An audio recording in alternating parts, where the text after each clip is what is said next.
Ok, il est midi, on est connecté. Je vois qu'il y a déjà des personnes dans le chat. Salut Julien, Salut Paul. tu vas bien? Ouais, au top. Et toi? Ouais, très bien, très bonne semaine. Je vois qu'il se passe pas mal de choses chez Roundtable. Ravi d'échanger aujourd'hui et de pouvoir creuser tout ça. Ouais, c'est des semaines intéressantes en ce moment Ouais, pour plein de sujets, des sujets commerciaux, des sujets d'extension géographique, des sujets d'IA dont on va parler. Donc ouais, c'est cool. trop bien, trop cool. Bah ouais, en extension géographique, j'ai vu dans vos news que vous avez lancé l'Espagne dernièrement. Ouais, ouais. Nous, Roundtable, on a commencé, en fait, on a une activité dans le monde de l'asset servicing, qui est un monde merveilleux. Mhm. On a commencé par faire des SPV, donc c'est Mhm. des véhicules d'investissement pour investir dans des startups tech en France. Et depuis, donc ça c'était il y a 4 ans, et depuis on s'est développé en Allemagne, on a ouvert l'Espagne, on est en train d'ouvrir pardon, le Royaume-Uni. Et donc ouais, l'Espagne, on a communiqué dessus il y a quelques semaines, ça c'est en train de très bien se passer, donc c'est cool. Ouais. Ouais, c'est compliqué en général, voilà, s'adapter aux réglementations d'un nouveau pays, toutes les contraintes Ouais, linguistiques, c'est impliqué. ouais, je te le cache pas. Bon, on a choisi, hein. On a choisi de travailler dans un monde régulé. Mhm. Ça a des avantages, ça a des inconvénients. Effectivement, à chaque fois qu'on ouvre un nouveau pays, ça veut dire qu'il faut qu'on Mhm. comprenne bien la réglementation, tous les sujets légaux divers et variés. Et donc, ça prend un peu de temps. Ouais. Ouais. Et finalement, tu as des personnes qui sont localement là-bas ou juste des personnes ici qui ont l'expertise terrain ou... Ouais, on Ouais, a des personnes, enfin un peu des 2, ouais. mais quand on dit qu'on ouvre un pays, c'est vraiment qu'on envoie quelqu'un, enfin ou on recrute plutôt, Mhm. quelqu'un sur place. Souvent un profil, commercial, mais un peu généraliste, Débrouillard. qui va être capable de gérer, Ouais. tout le Ce qui bordel va qu'il y a, apparaître. quand tu lances un Attends. pays, Ouais, ouais. hem, et de trouver du business. Ok, trop bien. Écoute, bon courage pour ce lancement. J'ai aussi vu que vous avez lancé, enfin vous étiez sur Product Hunt là dernièrement, vous étiez Ouais, numéro un, numéro 2, vous avez eu pas mal de votes pour une plateforme, Fund as a Service. Tu peux nous en dire un peu ouais, plus? c'est ça. En gros, donc je reviens sur ce que fait, Roundtable, et je vais t'expliquer ce lancement Product Hunt. Roundtable, on structure des véhicules d'investissement. Donc on a Mhm. des SPV, c'est ce dont je parlais tout à l'heure, c'est des véhicules qui vont regrouper des investisseurs pour investir dans une boîte. Et on a des fonds, c'est un peu la même chose, sauf que c'est beaucoup plus compliqué d'un point de vue réglementaire parce que tu vas investir dans le temps sur plusieurs boîtes. Mhm. On a commencé par un produit SPV as a Service il y a 3-4 ans. On a lancé un produit Fund as a Service une fois qu'on a eu les agréments nécessaires il y a maintenant quelques mois. On a fait le lancement officiel sur Product Hunt. Euh, Ça ne veut pas dire que en fait, le produit était utilisé Existe. pour la première fois et était dispo. On l'a plus vu comme un coût marketing. Je vois qu'il y a beaucoup de gens produits enfin, évidemment, c'est normal sur ce live. C'est quelque chose que je vous encourage à faire une fois de temps en temps parce que c'est une manière d'activer tout son réseau. Les gens sont hyper bienveillants quand quand Mhm. tu actives tout ton réseau. Et vraiment, nous, on a été assez bourrin là-dessus. Mhm. Et tu leur dis c'est pour lancer Product Hunt, tout le monde est chaud. Et en fait, ça nous a réactivé pas mal de business qui était, Ouais. enfin, tu vois, être Product of the Day, c'est pas mal, mais avoir beaucoup de business qui tombent, c'est ça le vrai enjeu. Le vrai Bien. enjeu. Donc ça a débouché sur des Bah leads, là, des conversations intéressantes. ouais, Ouais. pas mal de conversations. Alors, on n'a pas encore de business signé parce que quand tu signes C'est un beau. fonds, bah, c'est des contrats enterprise, quoi. C'est des contrats en centaines de milliers d'euros, enfin dizaines de milliers, centaines de milliers d'euros pour une période de 10 ans. Donc, tu vois, tu les signes pas en un clic. Mais on a des discussions. Ouais, trop bien. Bah, bravo pour ce petit move là. Trop bien. Je regarde dans le chat, je vois qu'on a déjà du monde. Salut à tous. Dites-nous, comme d'habitude, dites-nous ce que vous faites, quel est votre rôle, dans quelle boîte. Donnez-nous une idée de voilà qui est là. Je vois qu'on a Sylvain qui est product designer freelance, Nicolas, product director, un autre PM, Nicolas. Salut Michael. Salut à tous. Du coup, aujourd'hui, on a vraiment le plaisir d'accueillir Julien, qui est cofondateur et CPO de Roundtable. Bon, pour rappel, tu en as un petit peu parlé, Julien, mais Roundtable, c'est une plateforme qui permet de faciliter la gestion d'investissement, voilà, plutôt, de manière plutôt générale. Ton parcours, Julien, je l'ai trouvé super intéressant. Tu as démarré en tant que data scientist Ouais, au BCG, le ouais. Boston Consulting Group, qui est un cabinet de conseil en strat, pour ceux qui ne connaissent pas. Puis ensuite, tu as lancé Roundtable il y a 5 ans, en 2021, en passant par eFounders, qui est maintenant Exa. C'est bien Ouais, ça? yes. Comment ça s'est passé chez eFounders? Il y a plein de belles boîtes Heu, qui sortent. C'était une super expérience. Ouais. Moi, tu vois, je venais, d'un monde, très, corporate, policé, le monde, du conseil en strat, et je faisais partie, comme tu l'as dit, des équipes de data science, hein, donc mon métier, c'était de faire du machine learning et de l'optimisation pour les clients du BCG, mais c'est et j'avais, des expériences en startup, auparavant, mais tu vois, c'était, quand tu crées ta boîte, il y a beaucoup de unknown unknowns. Mmh. Et l'avantage d'Exa, c'est que, bah, en fait, ils savent plein de trucs, et ils te permettent de gagner énormément de temps. Donc ça, c'est leur value prop, classique. Et pour le cas de Roundtable précisément, en fait, nous, on n'a pas eu exactement l'expérience classique d'Exa parce qu'on a rencontré Thibaut et Quentin lorsqu'on était en train de faire, notre levée. Mais on leur a pitché le projet et ils nous ont dit: on peut vraiment vous faire gagner du temps parce qu'on sait créer, enfin, nous, on a 3 personas grosso modo, des fondateurs, des clubs d'investisseurs ou des fonds et des gens qui rejoignent dans les projets, poussés par ces 2 personas, principales. Et eux, en fait, ils ont les 3 casquettes. Ils créent des boîtes, tout le temps, donc ils savent, ce que c'est de lever des fonds en tant que founder. Ils ont des clubs d'investisseurs pour investir dans leur propre boîte et eux-mêmes, ils ont une activité de business angel, prolifique. Et donc, enfin juste, on avait, les 3 ICP à la maison et donc ça nous a aussi fait gagner pas mal de temps.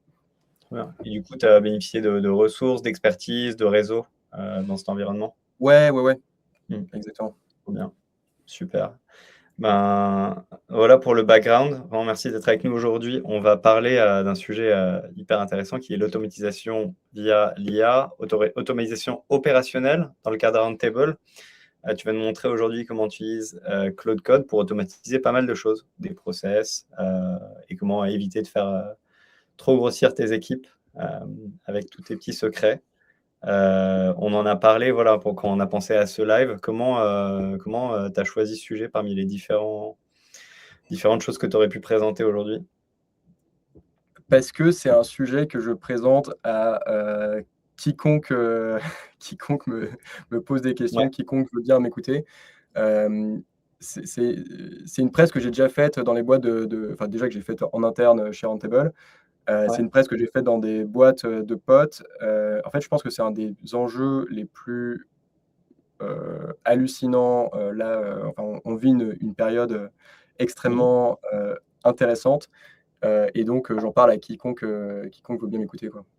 Trop bien, super, et ça va être intéressant de voir avec, comment avec ta casquette de fondateur et CPO, en Ouais, fait, tu peux utiliser ces outils qui évoluent extrêmement vite. Super, on va démarrer par une petite update, TPC avant de passer, à ta presse, puis, au Q&A. Et puis, on est ravis non seulement de voir ta presse, mais aussi, un peu de démo voilà, en écran partagé de comment tu travailles. Ce sera toujours intéressant de voir ça. Quelques news, TPC. Donc pour ceux qui n'ont pas encore, vu ça, on a les études de salaire, qui sortent, en fonction des différents métiers. Donc vous pouvez vous inscrire, choisir le métier, votre métier, et je vais vous inscrire l'étude de salaire qui est, la plus pertinente. On a plus de 10 000 répondants, par étude, donc vraiment c'est une grosse source, d'informations. Moi, personnellement, c'est quelque chose que j'attendais. C'est pas la première année que j'attends cette étude de salaire en tant que PM. Euh, on a plus de 70 offres d'emploi disponibles off-market qui sont ouvertes aux membres TPC aujourd'hui. Vous pouvez y accéder sur la plateforme et on vous aidera à vous matcher avec les profils, avec les meilleures offres dispo. Donc, l'inscription prend très peu de temps. Je vais vous présenter une offre du moment. C'est une offre dans la nutrition, une appli mobile dans la nutrition d'un leader mondial dans 150 pays.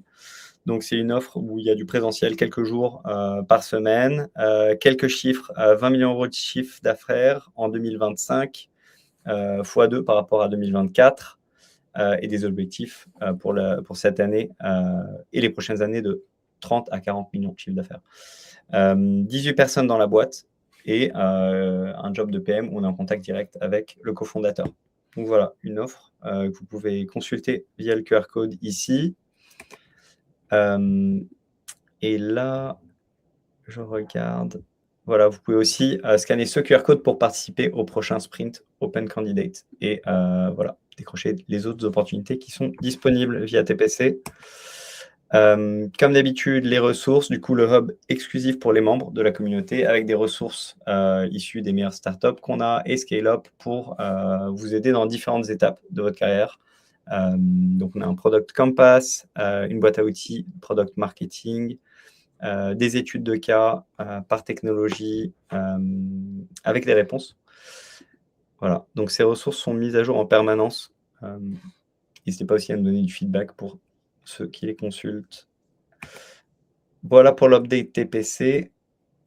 Écoute, Julien, je pense qu'on est prêt. On va partager ton écran. Ouais. Et je te passe la main. Et c'est parti, ça roule. Yes. Ça roule, ça roule. Et ben donc je vais recommencer juste pour expliquer le but de cette présentation, c'est de vous parler de comment on utilise l'IA et en particulier Claude Code. C'est moi le tool que j'utilise pour du produit et des opérations chez Rentable. Vous allez m'entendre beaucoup parler de Claude. Honnêtement, prenez ça avec des pincettes. Je n'ai pas de paroisse. Codex, ça marche très bien aussi. Donc vraiment, pas de crise existentielle si vous utilisez OpenAI plutôt qu'Anthropic. Je pense que les deux sont très bien. Le premier message que je veux faire passer à cette audience, c'est il faut l'essayer. J'imagine que il y a peut-être un biais de sélection, peut-être que les gens qui sont ici sont des gens qui sont déjà convaincus de l'importance de l'IA, mais j'imagine qu'il y a quand même quelques personnes dans cette audience qui sont là un peu parce que ça a l'air intéressant, mais qui n'ont pas passé le pas, qui ne sont pas encore des convaincus, des convertis. Vraiment, s'il y a une chose que vous devez retenir de ce live, c'est essayer, utiliser Claude, passer quelques heures et vraiment faites-le. C'est vraiment le truc que je vous recommande. Ça peut faire peur, parce que moi, ce que je vais vous montrer, on va faire peut-être des démos à la fin, Paul, s'il y a des questions qui sont favorables à ça, mais je vais vous montrer des choses qui se passent dans le terminal. En fait, c'est pas très compliqué. La raison pour laquelle cette technologie, c'est celle qui a la plus forte adoption récente, c'est qu'en fait, c'est la plus facile d'adoption. C'est une techno à laquelle on peut parler dans la langue qu'on veut, qui nous répond dans la langue qu'on veut, et vous pouvez vous en servir. Non seulement vous pouvez vous en servir, mais vous pouvez vous en servir pour lui demander de vous apprendre à vous en servir. Donc c'est vraiment, il n'y a aucune raison de ne pas le faire. Ça, c'est le point principal que je voulais communiquer. Le deuxième point, c'est pourquoi est-ce que c'est important de le faire. En fait, le monde a changé, mais fondamentalement au cours des 6 derniers mois. Je pense que c'est à la fois une opportunité folle et un risque fou, et à plusieurs niveaux. Et dans le cadre de cette présentation, je vais juste parler de 2 niveaux qui sont le niveau compagnie et le niveau individu, mais ça peut aussi monter à des niveaux pays, etc. C'est une opportunité pour votre boîte parce que si votre boîte arrive à être un leader de l'IA, elle va être, c'est sûr, beaucoup de fois plus productive. C'est un risque parce que si vous avez des concurrents, et vous en avez, qui vont adopter l'IA beaucoup plus vite que vous, j'ai mis là, de manière un peu provocante, vous êtes mort, peut-être pas, mais vous êtes dans la merde. En tant qu'individu, c'est pareil. En tant qu'individu, si vous êtes un des early adopters, et là, il y a vraiment de la place à se faire, parce qu'on est au tout début, et donc vous pouvez vraiment être un early adopter encore, vous allez être beaucoup plus productif, vous allez être le leader de l'IA dans votre boîte, c'est un rôle que vraiment je vous recommande de prendre, c'est trop bien pour votre carrière. Si c'est la personne, le bureau d'à côté qui le fait, c'est elle qui va être promue et pas vous. Donc ça, c'est, je pense, un peu les choses et je le dis de manière un peu brutale, mais je pense que c'est bien de réaliser ça. Pourquoi ? Parce que Claude réduit le coût marginal de production de pas mal de choses, et notamment du software, et c'est de ça qu'on va parler principalement aujourd'hui. Énorme. Je vois des gens qui réagissent dans les comments, ça me fait rire. Mais je continue ma pensée. Ça réduit drastiquement. Et moi, je pense en fait, j'utilise Claude pour un peu deux types de tâches différentes. J'ai essayé de les regrouper ensemble. Il y en a une par laquelle je vais commencer, que j'appelle le disposable software. On fait tous des tâches qui prennent du temps, qui prennent, je sais pas, 15 minutes par-ci, 30 minutes par-là, 2 heures à tel moment, qu'on peut désormais automatiser. Que Claude peut automatiser en écrivant un script Python, TypeScript, peu importe, en écrivant du code qui va effectuer cette tâche à votre place. Ça, c'est quelque chose qui n'existait pas avant. Et en fait, le coût marginal de cette écriture de code, c'est quelques tokens, et c'est vous qui discutez avec Claude pendant quelques minutes. Donc, c'est rien, quoi. Là, je parle de toutes les tâches, tous les petits pain points de votre vie qui ne méritaient pas d'être délégués, d'être automatisés par votre team produit ou Ops ou Tech. Et puis après, il y a un autre pan qui est le large software, qui avant était très cher à développer, qui maintenant est, je pense, beaucoup moins cher, mais que je mets dans une catégorie différente. Parce que à ce stade de la techno, et vraiment, ça évolue à une vitesse faramineuse. Donc peut-être que ce que je dis dans 3 mois sera déjà dépassé, mais c'est extrêmement facile de produire du code. Ça reste dur de maintenir du code. Et donc, ça va impacter ces deux types de software de manière très différente. Si vous avez envie d'écrire un script une fois pour faire une tâche que vous allez faire, qui vous prendra quelques heures, et de réduire ce temps-là, en fait, la maintenabilité du code, vous vous en fichez assez peu. Et donc, c'est pour ça que j'arrive à ce coût de 0. Si c'est pour votre software, votre produit à vous, il y a quand même des garde-rails à mettre en place sur lesquels on pourra discuter. Sur la partie disposable software, je pense que le point le plus important, moi, le gros apprentissage récent, c'est d'expliquer ce que done ou good looks like. C'est juste dire, voilà mes critères de complétion de la tâche, comme je pourrais les dire si j'outsourçais à un stagiaire, à un employé, de lui dire, bah voilà ce que j'ai envie que tu fasses, et je saurais que c'est je saurais que c'est bon si à la fin tu me produis quelque chose qui ressemble à ça. Donc vraiment c'est du management, mais à un outil. Et en fait, ça marche super bien. Et donc, je vois qu'il y a des personnes en opération et différents rôles ici. Je vais vous donner quelques exemples. Mais moi, ma règle maintenant, c'est tout ce qui me prend plus que 10 minutes, je demande à Claude ou Codex ou autre de m'écrire un script. Un script que je vais stocker à un endroit pour que si jamais je me rappelle que dans 6 mois que j'ai déjà fait ça, je puisse le réutiliser. Mais en fait, j'y attache pas tellement d'importance. Je ne vais même pas vraiment regarder le script. Je vais regarder ce que le script produit et valider si ça a l'air juste. Mais comme je validerais, comme je prenais tout à l'heure l'exemple de ce qu'un stagiaire ferait. En fait, je regarde pas la manière dont il le fait, je regarde ce qui a été fait. Donc là, Roundtable, on est une société qui est présente dans plusieurs géographies, notamment le Luxembourg. Et pour des raisons diverses et variées, on a dû déménager 400 sociétés qu'on gère d'adresses à Luxembourg. Et donc, il fallait qu'on file ça auprès du greffe luxembourgeois. Et donc ça, on a délégué à la personne, à notre domiciliataire. Mais après, moi, je voulais valider qu'il ne s'était pas trompé dans les changements d'adresse. Il y a quelques années, il y a quelques mois même, j'aurais demandé à quelqu'un de regarder les 400 véhicules sur le site du greffe, qui est un enfer. Il n'y a pas d'API, il y a des CAPTCHA. C'est un site plutôt pénible à naviguer. Et donc, le fait de chercher 400 fois des informations qui se ressemblent, c'est sûr qu'il y aurait eu des erreurs, ça aurait été l'enfer.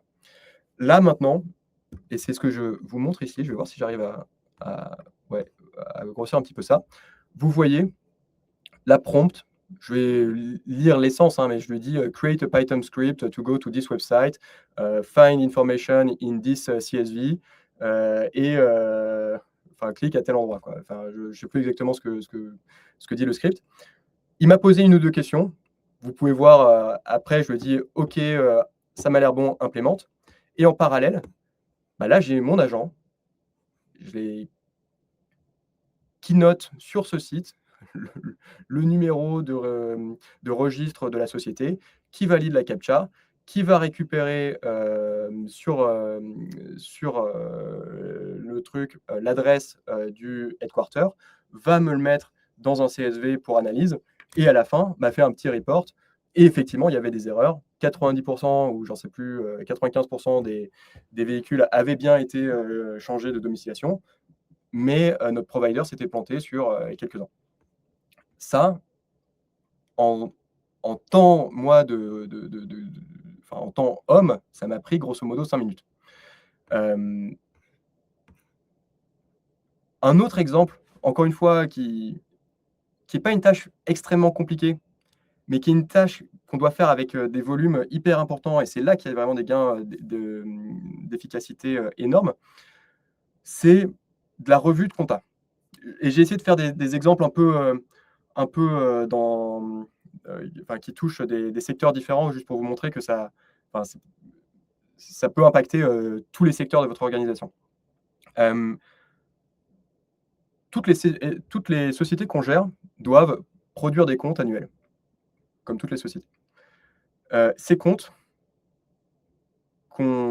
qui étaient produits par des comptables externes, je souhaite les valider. Et donc, il y a quelques années, au lancement de Roundtable, la manière dont je l'ai validé, c'est que je passais mes week-ends de avril, mai, à relire tous les comptes, à checker. C'était beaucoup de travail manuel que je ne recommande à personne parce que c'est vraiment pénible. Maintenant, en fait, j'ai automatisé tout ça. J'extrais les informations pertinentes des comptes produits par mes comptables. Je vais les comparer à ce que j'ai dans ma base de données. Donc, pour vous donner un exemple, mettons que j'ai un véhicule, donc une société, qui lève, d'après mon système d'information, 10 fois 10 000 € pour faire des chiffres simples. Je m'attends à avoir dans la compta, au passif de mon véhicule, 100 000 €. Si j'ai pas ça, c'est que mon comptable s'est probablement trompé. Et donc, en fait, j'ai un certain nombre de checks comme ça, où je valide la concordance de ce que j'ai dans mes comptes à ce que j'ai dans ma base de données. Tout ça, maintenant, c'est automatisé. Et en fait, ça veut dire que plutôt que de passer mon temps à revoir 1000 SPV, je passe mon temps sur les 15-20 qui sont problématiques, et ça va des ordres de grandeur plus vite. Et là-dessus, d'ailleurs, un petit learning qui peut être intéressant, c'est que je m'étais rendu compte, et au début, ça m'avait posé des problèmes. Je m'étais rendu compte que mes pipelines d'extraction de LLM n'étaient pas à 100% de performance. Ce qui est problématique. Quand on gère de la compta, il faut que ce soit juste, quoi. Parce que derrière, ça va être déclaré à l'administration fiscale, donc il faut que ce soit juste. Et je m'étais rendu compte que j'avais 99, je crois, de perf, et de temps en temps, le LLM hallucinait des chiffres, notamment quand j'avais des cases vides dans les déclarations fiscales. J'arrivais pas à lui faire comprendre que, en fait, il comprenait dans certains cas que la case était vide, et il me disait c'est 0, et de temps en temps, il imaginait des montants. Un truc qui m'a résolu mes problèmes, c'est d'utiliser, en fait, plusieurs LLM. Là, ce que j'ai appelé du LLM as Judge. Il y a deux techniques que j'ai utilisées qui marchaient bien. Un, c'est d'utiliser le même pipeline d'extraction 3 fois. Donc, j'ai 3 LLM qui font le même truc, et puis après, je leur demande de voter. Donc, si les 3 sont d'accord, pas de problème. Si j'en ai 2 qui sont d'accord et un qui n'est pas d'accord, je vais mettre de la revue humaine, mais a priori, les deux ont juste. Et si les trois, enfin, je crois que j'ai jamais eu le cas où les trois étaient pas d'accord, mais bon, là, faut vraiment creuser. Un autre truc qui marchait pas mal, c'était de dire, il y en a un qui extrait, il y en a un qui critique, et il y en a un qui prend l'extraction, la critique, et qui décide. Donc c'est un peu, enfin en gros c'est des types de prompts qui permettent d'améliorer l'efficacité sur vraiment les flots d'extraction d'informations critiques, si ça peut être utile pour vous. Là encore, donc on est passé de jours et de jours de travail à en fait quelques heures, et ça a pas ouais, Minority Report dans les ouais, c'est ça, exactement. C'est exactement ça. Donc voilà, des gains de productivité de fou. Un exemple qui n'a rien à voir, mais juste pour montrer la diversité des possibles. Comme plein de boîtes tech, tous les ans, on postule pour avoir les crédits d'impôt C2I, crédit d'impôt innovation. Il faut préparer un rapport. Ce rapport, il est basé sur tous les projets qu'on a fait, tous les projets qu'on a fait dans l'année précédente. Ce qu'on a fait cette année, c'est deux choses. C'est un, récupérer toutes les informations sur les projets sur lesquels on avait travaillé dans l'année, de nos issues linéaires, qui est notre outil de project management, que je pense que vous connaissez pas mal dans cette audience, de Notion. En gros, tout le contenu qu'on avait sur quoi on a travaillé dans l'année. Ça m'a permis de faire un premier draft de rapport qui était déjà vraiment honnêtement très très bien. Et aussi, un des livrables pour le C2I, c'est des timesheets. Les timesheets, j'imagine qu'il y a des gens concernés dans l'audience, c'est pas très facile de motiver toute une boîte pour faire ces timesheets. Et donc là, ce que j'ai fait, c'est que j'ai pré-mâché le travail de tout le monde. En fait, j'ai extrait les informations de Payfit. Donc je sais personne par personne, mois par mois, combien de jours est-ce qu'ils ont travaillé. Donc je sais que par exemple, un tel a bossé 20 jours en février. J'ai regardé, donc pour les personnes concernées, hein, donc les personnes de l'équipe tech et produit, j'ai regardé quels étaient tous les projets sur lesquels ils ont travaillé pour un mois donné, basés sur leurs interactions linéaires. À partir de là, j'ai demandé à Claude de me faire une estimation du temps passé. Donc, s'ils ont bossé sur 15 issues dans un projet lié, sur un certain mois et 5 sur un autre, dire c'est du 3 quarts, 1 quart sur leur temps d'innovation. Et en fait, ça m'a rempli mes timesheets, encore une fois, en quelques minutes.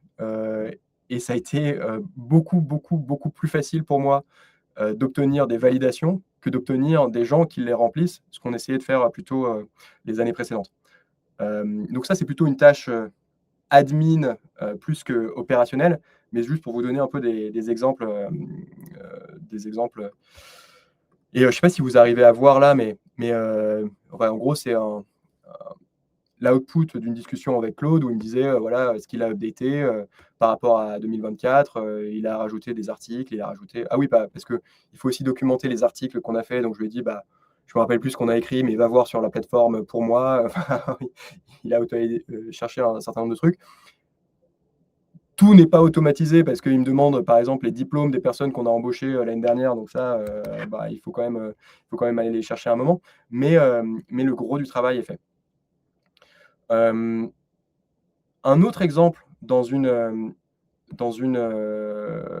autre direction.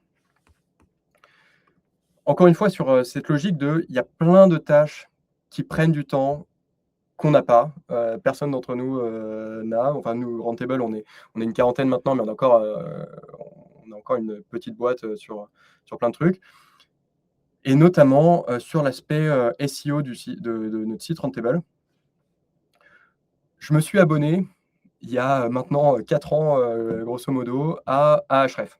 En fait, non, je ne suis même pas abonné. J'ai la version gratos de Ahref, qui, une fois par mois, m'envoie un mail qui peut être un peu anxiogène de temps en temps, où ils disent voilà toutes les erreurs qu'on a relevées sur votre site.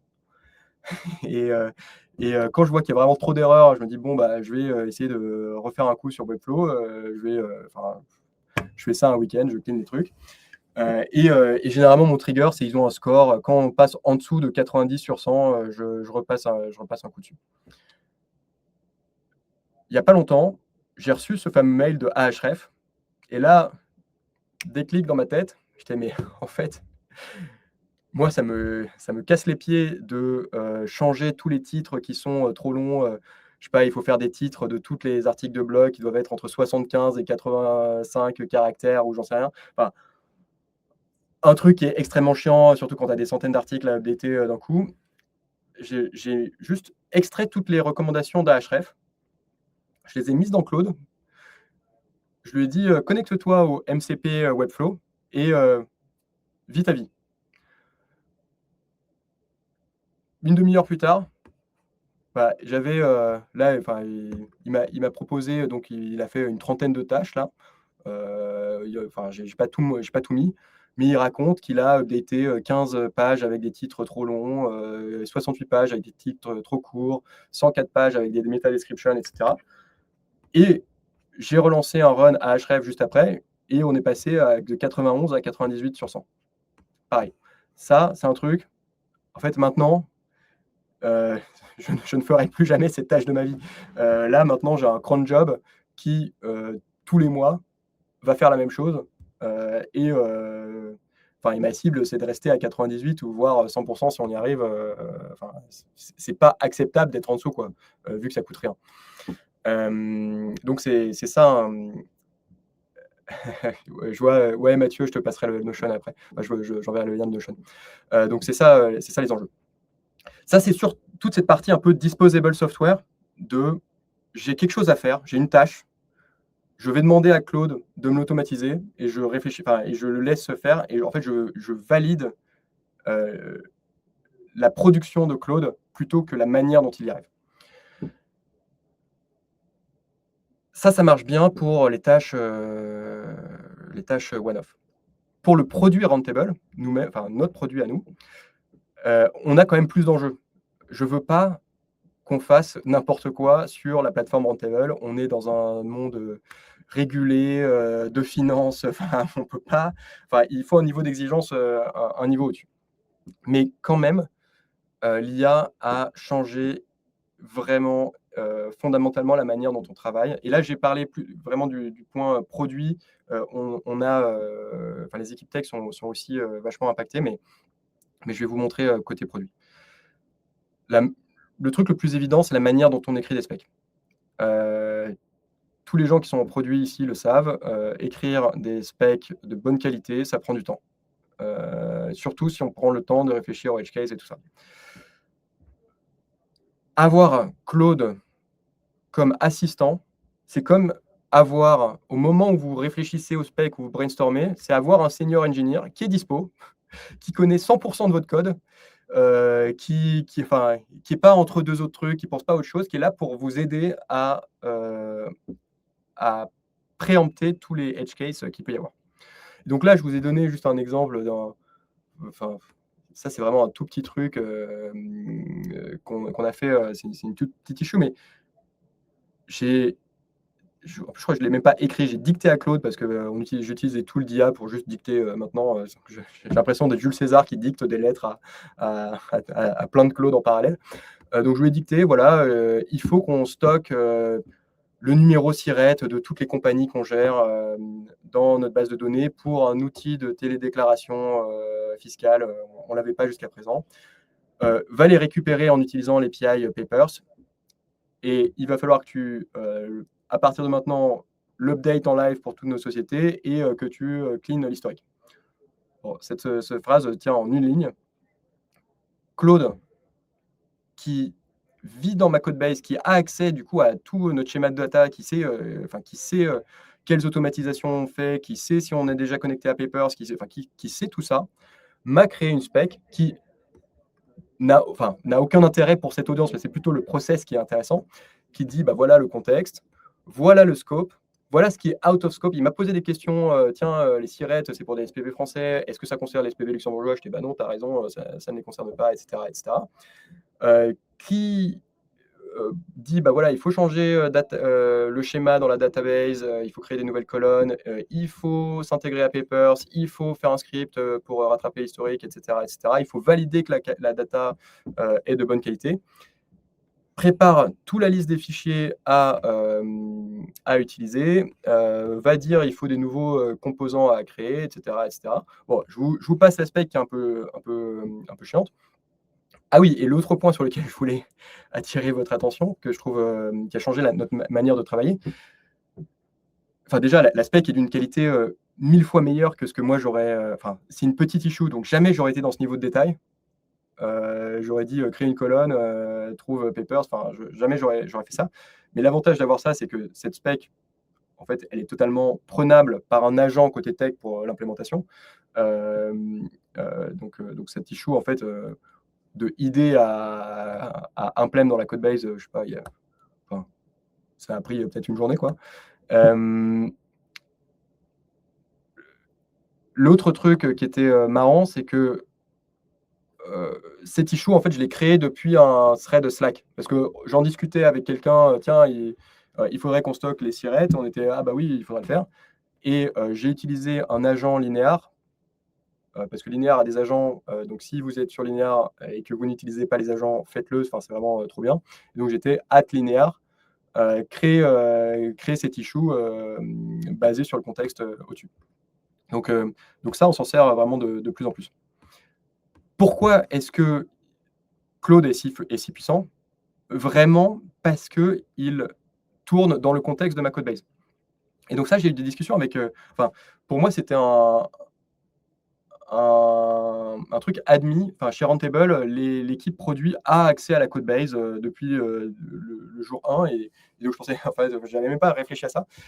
Je sais qu'il y a des équipes produits qui n'ont pas accès à la code base parce que les équipes ingé sont un peu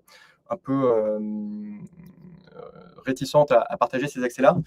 Honnêtement, je pense que c'est un des combats qu'il faut mener parce que utiliser Claude pour enrichir votre... Enfin, ça vous permettra de faire des meilleurs specs et ce sera mieux pour eux down the line. Donc vraiment, il faut que vous l'ayez.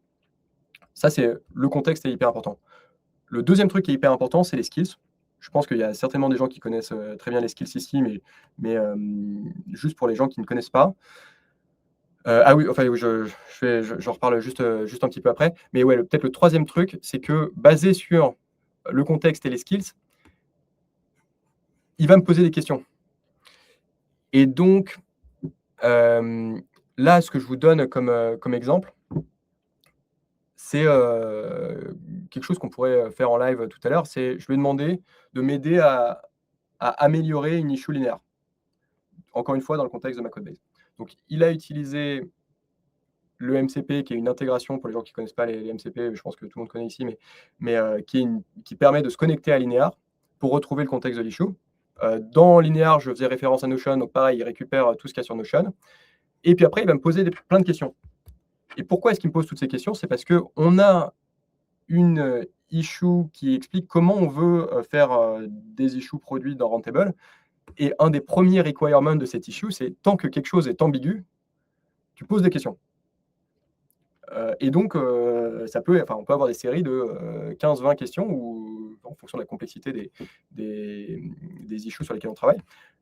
Mais en fait, ça me force à me poser des questions. Et notamment, il arrive à trouver des questions sur des edge cases auxquelles je n'avais pas pensé, auxquelles j'aurais peut-être pensé un jour, mais peut-être après un premier feedback de l'équipe tech. Et donc ça permet de préempter plein de trucs. Sur les skills, le truc à comprendre, c'est que votre modèle n'a pas... Enfin, ils sont de plus en plus puissants tous les jours, mais ils ont des limites. Une des limites fondamentales des modèles, c'est ce qui s'appelle la context window. En gros, c'est... Moi, je fais la comparaison avec la RAM, mais c'est ce qu'il est capable de maîtriser à un moment donné uniquement. Ce sur quoi il est capable de travailler. Et donc, il y a plein de manières d'optimiser ce contexte. Par exemple, d'utiliser un agent pour faire un plan, et puis après, un autre agent pour construire. Utiliser des skills, je vais revenir dessus dans une minute, qui sont des playbooks réutilisables. Une fois que vous savez, il y a une tâche que vous avez envie de faire de manière fréquente, d'une certaine manière, il faut la processiser en fait sous forme de skill et utiliser des sous-agents qui vont avoir donc un contexte spécifique pour une sous-tâche. La skill, c'est une description et un playbook qui explique à une IA comment gérer un certain type de tâche. Et donc là, ce que je vous montrais, c'était la skill, elle fait peut-être 200 lignes, donc je vous ai montré que le haut, mais on a une skill Roundtable pour améliorer les issues linéaires. Et donc, en gros, ce qu'elle raconte, il y a déjà un scope. Cette skill, elle nous permet à la team produit d'améliorer nos issues linéaires. Elle n'essaye pas du tout de coder. On a d'autres skills qui font ça. Le premier point dont je vous parlais, la clarity. On ne crée pas, enfin, on pose des questions tant que tout n'est pas clair sur le scope. Désolé, j'ai un chat dans la gorge. Et donc ça, c'est super important. Et puis après, il y a d'autres trucs sur comment gérer,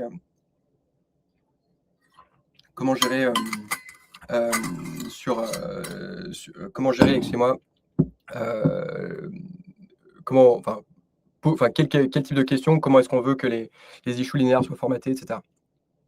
L'autre intégration qui est hyper importante et qu'on utilise tout le temps, c'est les MCP. Je reviens là-dessus. Je vous ai montré des MCP qui étaient utilisés Linear et Notion. Je vous ai fait un peu une liste, moi, de ce que j'utilise au day-to-day. Évidemment, c'est à calquer en fonction des outils que vous utilisez dans votre organisation, mais c'est pour un peu donner des exemples. Linear pour le project management. Context 7, c'est une bibliothèque à jour des différentes librairies qu'on utilise. Figma et GitHub, je n'ai pas besoin de présenter. Playwright pour faire des tests. C'est un browser, donc c'est Playwright ou Chrome DevTool. Marketing Webflow, j'en ai parlé. Notion, Google Workspace, Slack, WhatsApp, Granola. Ça, c'est plutôt sur encore une autre dimension dont je ne vais pas trop parler, mais qui est l'organisation perso. Le dernier point que je voulais aborder avec tout le monde, c'était les risques. Parce que là, je fais une presse qui est extrêmement améliorative de l'IA, mais il y a quand même des risques. Enfin, je pense que le risque pour les équipes tech, je ne vais pas trop parler des équipes tech ici, mais le risque pour les équipes tech, c'est de pousser en prod du code qu'ils ne comprennent pas, de mauvaise qualité, qui n'est pas maintenable. Parce que j'en revenais au point de tout à l'heure. Écrire du code, le coût de production de code est passé à 0. Le coût de maintenabilité du code a peut-être un peu baissé, mais pas encore significativement. Et donc, il y a cet enjeu-là. Et puis, il y a un deuxième enjeu qui est votre capacité à réfléchir et à prendre les bonnes décisions, elle vient de votre connaissance de votre produit. En fait, si vous déléguez 100% de la pensée à des agents et que vous ne comprenez pas ce qu'il y a dedans, vous allez prendre des mauvaises décisions dans 6 mois. Donc ça, c'est un premier point. Produit, le risque, je pense, c'est de penser que vous êtes maintenant en surhomme parce que vous avez à votre disposition un agent qui peut coder. Il faut coder. Là, je m'adresse aux PM classiques, mais il y a certainement des PM ici qui sont très techniques et à qui ça ne s'applique pas. Mais si vous n'étiez pas bon en TypeScript avant Claude Code, vous n'êtes toujours pas bon en TypeScript. Enfin, c'est obvious. Et donc, je pense que c'est très bien de faire des protos, c'est hyper bien pour accélérer la réflexion, les tests et tout ça. Mais réfléchissez quand même. Vous n'êtes pas subitement devenus des super ingénieurs. Néanmoins, le risque pour tout le monde, c'est quand même de se dire parce que, il y a un risque de pousser en prod du code qu'on comprend pas, je pense que le risque de ne rien faire reste quand même supérieur, largement supérieur à celui de enfin, aux 2 que je viens de mentionner. Je vous ai mis parce que j'ai vu que quelques personnes me posaient des questions sur la presse. Je vous ai mis quelques ressources ici de gens que je vous encourage à suivre, qui sont, très intéressants. Il y a Peter Steenbergen, qui est devenu, hyper connu là pour, l'acquisition d'OpenClaw. Boris Cerney, le créateur de Claude Code. Geoff Huntley, qui est un mec un peu clivant, mais qui a créé, quelque chose qui s'appelle Ralph, heu et qui a fait un article de blog qui est vraiment hyper intéressant sur la différence entre ce qu'il appelle le software development et le software engineering. Un truc que j'ai touché du doigt sur la partie, le coût de production du code a baissé, mais le coût de maintenabilité du code n'a pas tant baissé que ça. Et donc, comment est-ce qu'on gère cette dichotomie? Donc vraiment, je vous encourage à aller voir, à suivre tous ces gens-là. Super. C'est bon, Julien? Ouais, Trop bien. Merci pour cette super presse. J'ai appris plein de choses. J'ai noté quelques petites questions. Je vois aussi qu'on a pas mal de questions. Je pense que c'était très riche parce que tu nous as montré une diversité d'exemples et aussi très spécifique à ta manière de résoudre les problèmes. C'est top que tu partages des ressources. Toi, du coup, dans ton quotidien, c'est quelque chose que tu suis de temps en temps. Tu apprends en regardant, en écoutant des podcasts ou bien aussi en faisant? ouais. J'apprends beaucoup grâce à Twitter. Ouais. Je sais qu'en ce moment, c'est marrant parce il y a des gens qui sont, extrêmement fans de Twitter et des gens qui disent: «Ah non, je ne peux pas blairer Elon Musk, jamais je ne vais là-dessus». Mhm. Au-delà de ce qu'on pense de Musk, je pense qu'il y a énormément de choses qui se passent sur Twitter, dans le monde de l'IA. Et donc, il y a des profils à suivre, parce qu'en fait, ils donnent leurs best practices, toutes les semaines. Et donc les gens dont je vous ai parlé, ici, il y a plein de choses que je fais qui sont juste, j'ai lu sur un tweet de, Boris, le fondateur le créateur de Claude Code, son setup. Et je me suis dit: «Ah tiens, ça a l'air de répondre à des besoins que j'ai», et j'ai essayé. Et du coup la partie itération, test, que tu mentionnais est hyper importante aussi. Très bien, merci pour ce partage. J'ai bien aimé la phrase que tu as dite au début, c'est tout ce qui me demande plus de 10 minutes, je demande à Claude de m'écrire un script. C'est un bon réflexe à avoir intégré dans sa vie perso et pro. Ouais, moi ma journée, je en tant que founder, c'est quand même beaucoup de meetings. Mais tu vois, je suis à une taille de boîte où je dois faire à la fois beaucoup de meetings et quand même produire des trucs, et je pense qu'il y a plein de gens, qui vont se reconnaître, là-dedans. Heu et donc à un moment donné, dans ma journée, tu vois, j'ai toujours 5-10 claudes. Enfin, tu sais, j'ai le matin, je me dis: «Quels sont les trucs que j'ai envie de faire aujourd'hui?» Je lance, différents claudes, je fais mes meetings, et puis au fur et à mesure, je regarde où ils en sont, et entre 2 meetings, je réponds à des trucs. Là, comme je m'attends à ce qu'on partage, notre écran, j'ai fermé quelques fenêtres, parce qu'il y a des trucs confidentiels que j'ai pas forcément envie de montrer. Mais sinon j'aurais plein de claudes ouverts, quoi. Ouais, trop bien. Ben, écoute, est-ce que tu as, un exemple en particulier que tu aimerais partager ou est-ce que tu préfères qu'on regarde d'abord les questions et qu'on Bah, voit ce que... on peut peut-être regarder les questions et puis, ça donnera Très des bien, idées d'exemples, je pense. très bien. Tu as Sylvain qui nous demandait en début de session, Sylvain est en train de développer une appli, mais il n'a pas vraiment de fonds pour investir dans des tests à grande échelle, pour le coup de tokens, serveurs, etc. Est-ce que tu as des conseils pour quelqu'un qui est à cette étape aujourd'hui? Ouais, alors donc ça dépend ce que tu dis quand tu dis que tu as pas les fonds.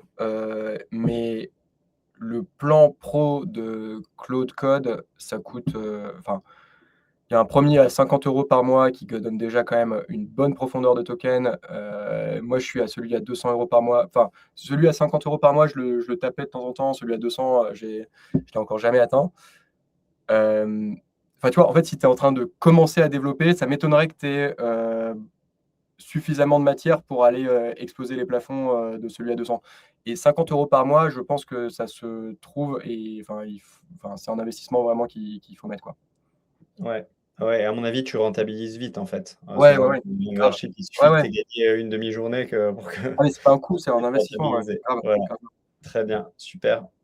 On a une autre question de MB qui nous demande si ta team fait preuve d'un meilleur discernement dans le processus de décision avec l'automatisation de spec. Ouais. Vas-y. Je pense qu'en moyenne, oui. En gros, le risque, c'est un peu comme tout, c'est que tu vois, quand le coût de quelque chose diminue drastiquement, la valeur, le temps que tu mets diminue. Et donc, le risque, c'est de shoot dans l'autre direction et te dire, en fait, je laisse Claude tout faire à ma place.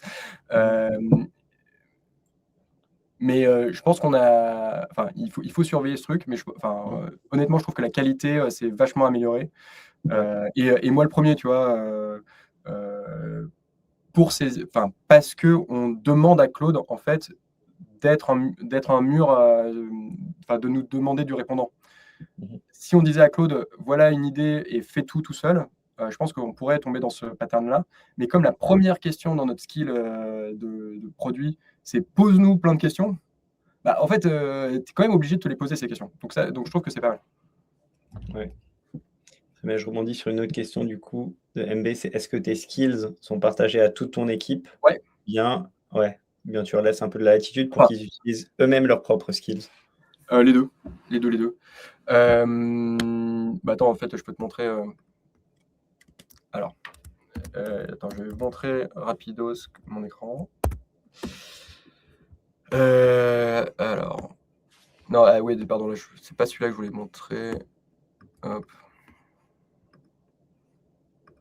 Comment je partage? Je vais partager tout mon écran. Voilà. Voilà. Donc, là, ce que je vous montre, c'est mon répertoire de skills.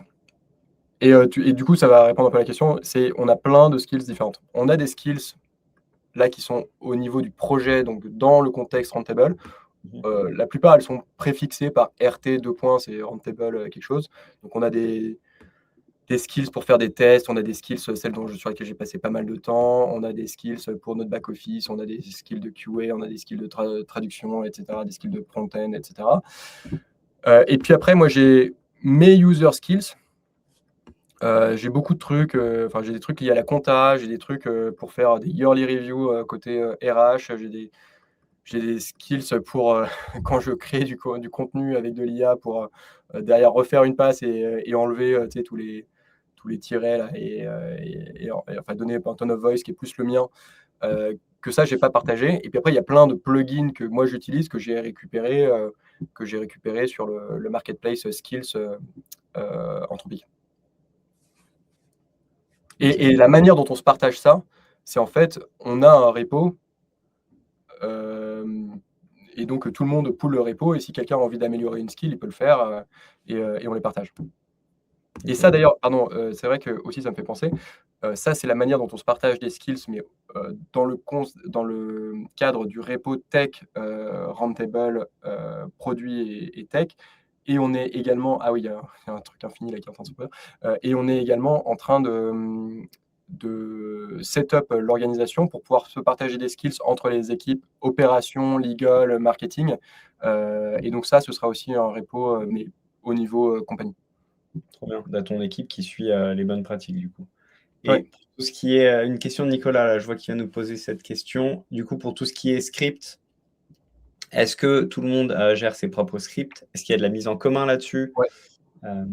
Ouais, c'est des bonnes questions. En fait, c'est en fait, c'est un peu comme tout. Enfin, le script, ça va être l'équivalent du template Excel d'il y a X mois, quoi. Là, moi, je suis dans une phase où j'essaie de pousser l'adoption à fond. Et donc, je dis à tout le monde, faites-le, faites-le, faites-le. Je pense qu'à un moment, il y aura trop de scripts qui traîneront partout. Et là, il va falloir qu'on processise tout ça. Comme on l'a fait sur plein d'autres trucs. Là, nous, on est plutôt dans la phase où je mets pas trop de contraintes, j'essaie de vraiment inciter l'adoption.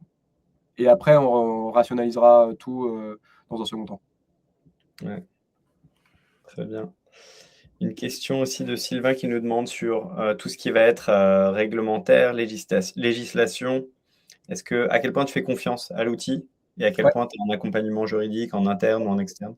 ouais, c'est des vrais enjeux. Nous, l'avantage, de Roundtable, c'est comme on est dans un milieu régulé, on a, je pense, beaucoup plus de ressources légales, en interne qu'une startup, lambda. On a 4 personnes, enfin 10 de la boîte sont des juristes. Donc les sujets de EU AI Act et tout ça, on les a pas mal creusés. On a bien regardé, ce qu'on avait, enfin les terms and conditions des services qu'on utilise, et on les a répliqués. Mmh. Je vous incite, enfin, peut-être pas à recruter, autant si vous n'avez pas besoin, mais en tout cas, à vous poser les questions et à checker, ouais.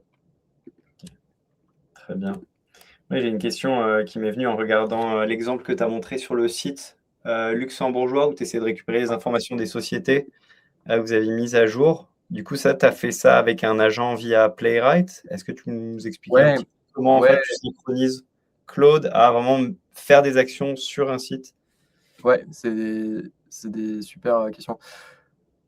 En fait, à la fin, c'était pas Claude qui jouait sur le site, c'était un script Python. Mais en revanche, ce que Claude m'a fait, c'est je lui ai fait une fois, enfin, tu vois, je lui ai expliqué ce qu'il fallait faire.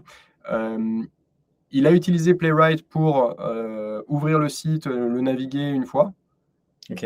et puis après écrire un script Python qui a automatisé tout ça. Mmh. Parce qu'en fait, un script Python, ça coûte 0 à faire tourner, alors que là, si on avait utilisé Claude en tant Ouais. qu'agent qui clique à plein d'endroits, là, ça m'aurait utilisé énormément de tokens et on aurait pu avoir des sujets et ça aurait pris, plein de temps. Hem et ce sur quoi, en fait, on est en train de travailler, c'est des boucles, enfin, celui-là, il était assez simple, mais Qui est pas par là, exemple, il est pas on file des dossiers au greffe, parce que, les API du greffe sont pas, au niveau où j'aimerais on n'arrive pas à tout faire par API, donc mmh. on a des agents qui cliquent, à des endroits sur des trucs. Heu, on a un peu des modes hybrides où on a une version, scriptée de ce qu'on fait et pareil, le script, en fait, c'est on a demandé à un agent de faire un flow de bout en bout et puis après de créer un script et en fait, il y a des breakpoints à différents endroits du script et si on Mmh. rencontre, des choses inattendues, on a 2 options. Enfin, en fait, on a, ouais, 2 options l'une après l'autre. C'est un agent essaie de comprendre ce qui se passe, de sortir tu sais, du problème et après relancer le script. Ou alors on a, une, escalation, human in the loop. Mmh. Mmh. OK, très clair. Super, je vois qu'on arrive un petit peu à la fin de la session. Je vais prendre une dernière question de Julie qui, nous pose la question du design. Je pense que Ouais. beaucoup de gens utilisent Claude pour, ça. Julie nous demande: «Est-ce que tu as un use case design avec Claude, genre faire des maquettes prêtes à être développées?» Ou bien ça peut être aussi du prototypage. Ouais. Bah, attends, je peux te montrer un truc que j'ai fait, là, il y a 2 jours. Attends, Bon. hop. Vous voyez mon écran là? Yes. Bon. OK. Bah, ça, c'est un proto que, enfin, vous voyez que je suis en local sur mon Mmh. ordi. Hem, c'est un proto que j'ai fait, pour, en gros, récupérer des informations. Alors c'est des fausses data, hein, je vous montrerai pas Mmh. un des vraies data, mais des informations que les boîtes nous communiquent par email. L'idée, c'est d'extraire des KPI, ou des événements qui sont produits. Si Mmh. un LLM est suffisamment, sûr de lui, bah, on les extrait et on est sûr. S'il n'est pas suffisamment sûr de lui, il me demande de les valider, de les approuve et une fois que j'ai cette, base de faits, j'ai, un chat où je peux demander, par exemple, quelles sont les boîtes de mon portfolio, auxquelles je dois faire attention. Bah, ça, le design n'est pas parfait et tout, mais en fait, j'ai expliqué ce que je voulais à Claude. Il m'a posé des questions, je lui ai dit: «Utilise mon design system pour tel ou tel truc», hem et en fait, sur cette partie prototypage, c'est trop bien. Enfin, cette app telle qu'elle est ici n'ira jamais, dans Rentable. Mais en revanche, ça m'a permis de moi, réfléchir à comment je voulais structurer, l'information, ça m'a permis d'itérer, de manière hyper rapide et maintenant que je commence à me poser sur, en fait, ce que j'ai envie de voir, ce que j'ai pas envie de voir, mais en fait, en le testant en live, je peux faire des specs beaucoup plus précises pour, Mmh. la team, engineering. Ouais, et tu as des designers en interne? Ouais, alors pas en interne, Ouais. en free, mais qui travaillent comme nous, comme ça, quoi. Du coup, sur une maquette comme celle-ci, est-ce que tu la passerais directement en spec pour le dev ou bien est-ce que Non, non, non. Non, tu non, veux... je leur renverrai. Non, mais parce que là, tu vois, enfin, moi, j'ai demandé à Claude d'utiliser le design system, enfin, tu sais, je pense qu'il a pris plein de raccourcis. Il y a plein de trucs qui sont pas notre design system. Mais Ça moi, ce passe que je pour le voulais, design ouais, voilà, moi, ce que je au voulais spec. tester, c'était Ouais, de l'UX. très bien. Pour prendre des décisions plus du Ouais, X. Très ouais, clair. c'est ça. Super. Merci Julien. Merci à tous pour les questions. C'était super intéressant. Moi, j'en sors avec plein d'apprentissages. Si tu pourrais m'envoyer le lien, que je le mette dans Ouais, notre post LinkedIn, comme ça, si les gens peuvent consulter cette page à leur rythme, ça serait parfait. Merci à nouveau. Dites-nous en commentaire, comme d'habitude, ce que vous avez pensé de ce live. Mettez-nous une note sur Meetup. Voilà pour aujourd'hui. La semaine prochaine, on accueille un autre CPO, le CPO de Partout, qui s'appelle Savinien. Partout, c'est une plateforme tout en un pour du marketing local. On va être sur un sujet de pivot stratégique et comment ça impacte l'équipe produit, la roadmap, etc. dans une scale-up. Voilà, merci à tous pour aujourd'hui. N'hésitez pas à nous suivre sur la page TPC, sur ma page LinkedIn et on se voit la semaine prochaine. Merci pour les commentaires. Merci Julien. À la ouais, prochaine. merci Paul. À plus. Ciao, Salut. ciao. Ciao.